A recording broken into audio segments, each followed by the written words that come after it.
Assalamualaikum kepada Encik Syah. Nama saya Muhammad Syafari Zabir Rosli. Nombor matrik 66881.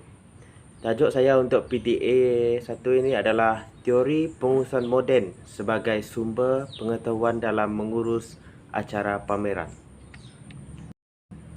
Dalam bab 1 ini akan menerangkan beberapa perkara berkaitan dengan kajian ini. Perkara yang ingin dikaji adalah teori pengurusan moden yang dipraktikkan dalam menguruskan sesuatu atau pameran lah. Pengaji juga mengkaji sama ada melaksanakan pameran ini secara fizikal atau virtual secara atas talian. Pengkaji juga ingin meneliti cabaran dan mengetahui masalah-masalah yang bakal dihadapi sepanjang acara pameran dijalankan. Tajuk yang dikaji pengaji adalah berkaitan dengan teori pengurusan moden yang diaplikasikan kepada pengarah produksi dalam sebuah acara pameran. Latar belakang kajian. Pameran Inspirasi Tahun Akhir atau akronimnya PIPTA adalah merupakan sebuah acara pameran yang dianjurkan oleh pelajar tahun akhir pengurusan seni sebagai asas profesionalisme. Pameran ini dapat mendedahkan hasil karya seni oleh para pelajar di Fakulti Seni Gunaan dan Kreatif. Program ini dirancang dan dijalankan bagi memenuhi keperluan subjek. Program subjek projek tahun akhir 1 pelajar pengurusan seni pada tahun ini. Dan PIPTA 2021 akan mempamerkan hasil karya seni yang telah dihasilkan oleh para pelajar dari program seni halus. Penyataan masalah. Projek ini merupakan kerjasama antara pelajar pengurusan seni dan seni halus. Pengkaji memegang jawatan sebagai pengarah produksi. Seorang pengarah memang amat sibuk semasa raptai dan terhadap produksi. Pengarah mesti membentuk dan memberi arahan supaya tugasan sentiasa dijalankan. Penyataan masalah adalah tiada pengaplikasikan teori pengurusan moden di dalam produksi.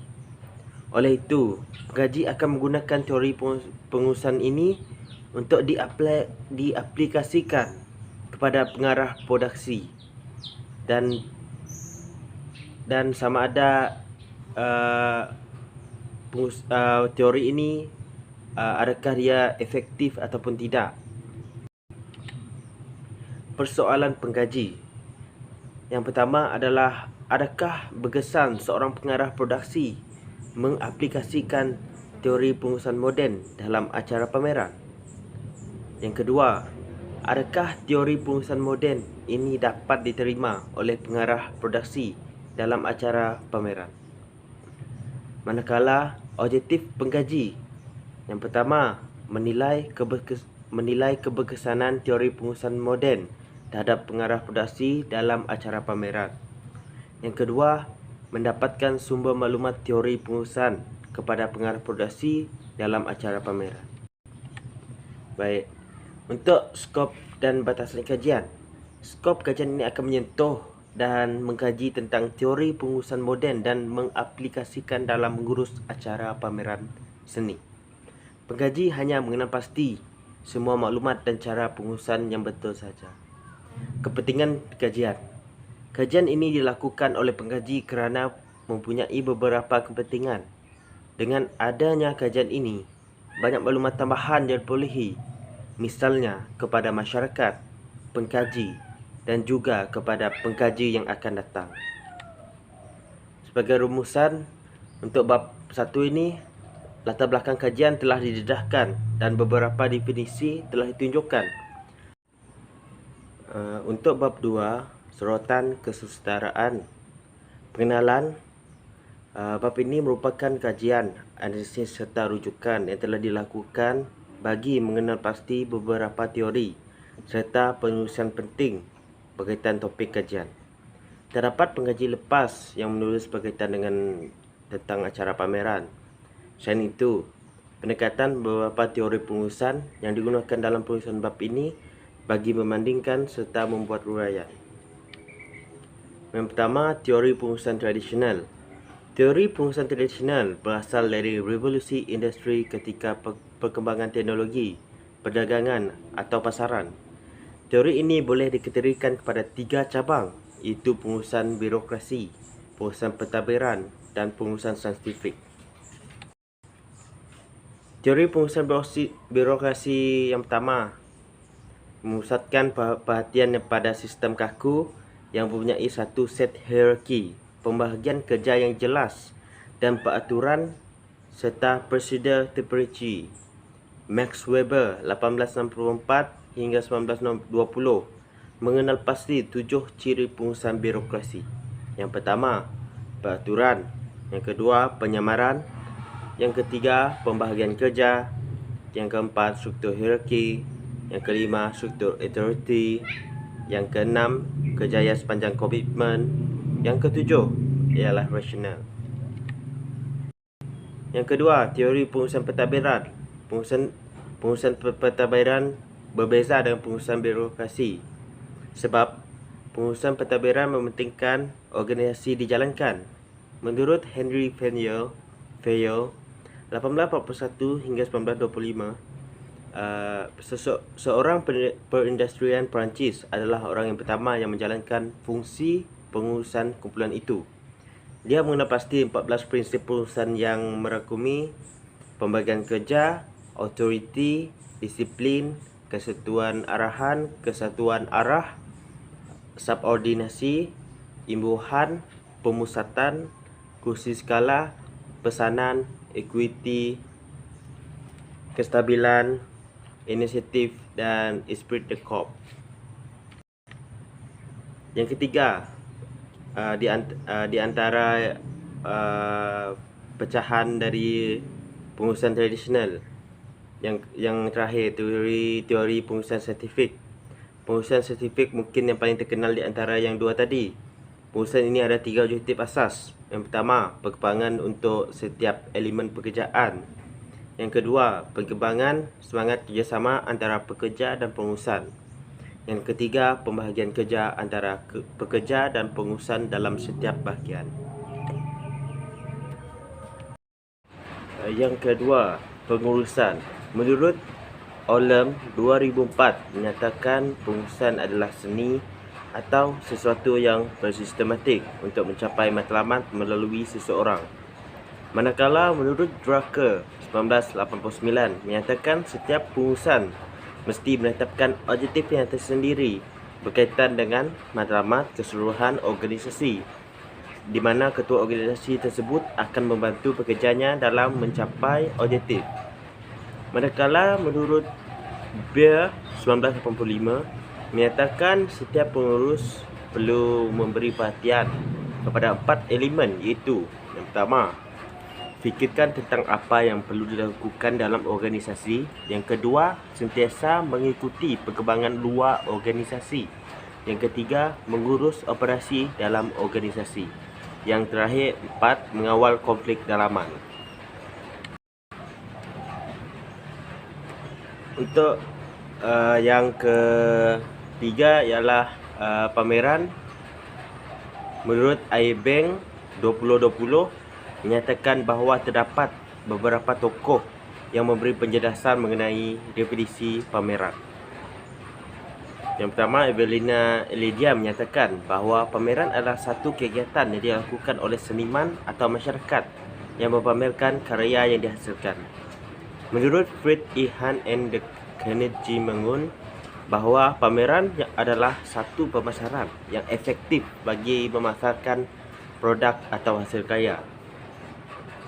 Manakala menurut Adi Irwanto pula menyatakan bahawa pameran ini merupakan satu penghasilan karya seni yang dipamerkan secara visual, sama ada 2 dimensi atau 3 dimensi.